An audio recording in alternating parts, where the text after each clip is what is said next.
দেবীজি খেলা তো ঘুরে যাচ্ছে, চিংড়িকে ঋষি সাপোর্ট করছে। সাপোর্ট করা হচ্ছে, এদিকে আমার মাথায় ব্লিচিং পাউডার ঢালা হচ্ছে, আর ওদিকে রিপোর্টার্সরা এসে চিংড়ির ইন্টারভিউ নিচ্ছে। না খেয়ালি চিলডিসের এত আনন্দ, এত সুখ তো আমার সহ্য হচ্ছে না। কি করবে ভাবছো?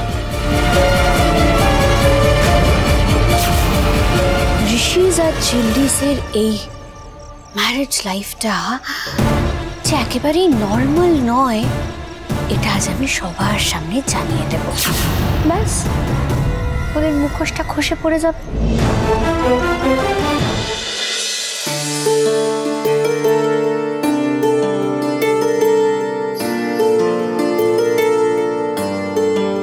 মিস্টার সিংহ রায়, আমার পাশে থাকার জন্য অনেক ধন্যবাদ।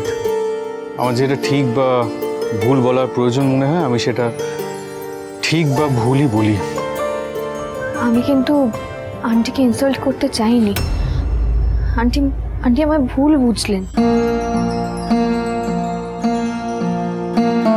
দেখো ঝিল্লি, বাবা চলে যাওয়ার পর মা খুব ইমোশনাল হয়ে পড়ে, সেটাই স্বাভাবিক। তাই তখন ওই ঘরে কাউকে ঢুকতে দেয়নি, ঘর বন্ধ করে রেখেছিল। সেটা হতেই পারে, এবং he was her husband after all, they were married. আমিও সেটাকে রেসপেক্ট করে, মায়ের ফিলিংস রেসপেক্ট করে আমিও ঘরে কোনোদিন যাইনি, বাবার জিনিসগুলো নাড়াচাড়া করে দেখিনি।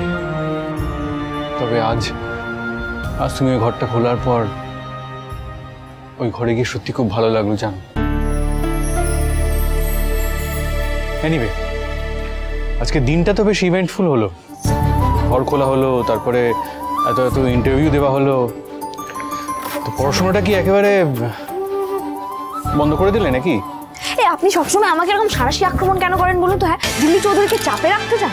সাঁড়াশি আক্রমণ? কোনো আক্রমণই তো কাজে দিচ্ছে না, তাই তো দেখছি দিন দিন একটা মোড়ল তৈরি হচ্ছে, তার উপর আবার একটা ফ্রড মাস্টার। আপনি কি ফুলসজ্জার বিষয়টা নিয়ে এখনো রেগে আছেন? না দেখুন, কারেন্টে এনে দেওয়ার পর থেকে কিন্তু আমি আর চুমুচুমু করিনি। আসলে আমার মনে হয় একটা ওই কৃতজ্ঞতা টাইপের ব্যাপার এসেছে। কৃতজ্ঞতা টাইপের আবার কি ধরনের ল্যাঙ্গুয়েজ? আর এর মানেটাই বা কি?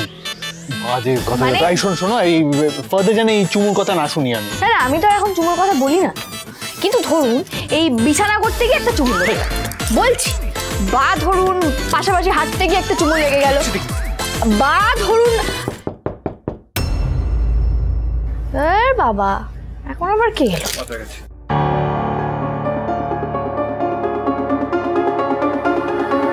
বিয়ে নিয়ে এতদিন আপনারা অনেক জল ঘোলা দেখলেন, অনেক নাটকও হলো, কিন্তু এখন আপনারা দেখতে পাচ্ছেন যে বিয়ের পর একজন স্বামী এবং স্ত্রী তারা দুজন আলাদা জায়গায় ঘুমোন। তেঁতুল পাতা সোম থেকে রবি প্রতিদিন সন্ধ্যে ৬টায় স্টার জলসায় ও জিও হটস্টারে।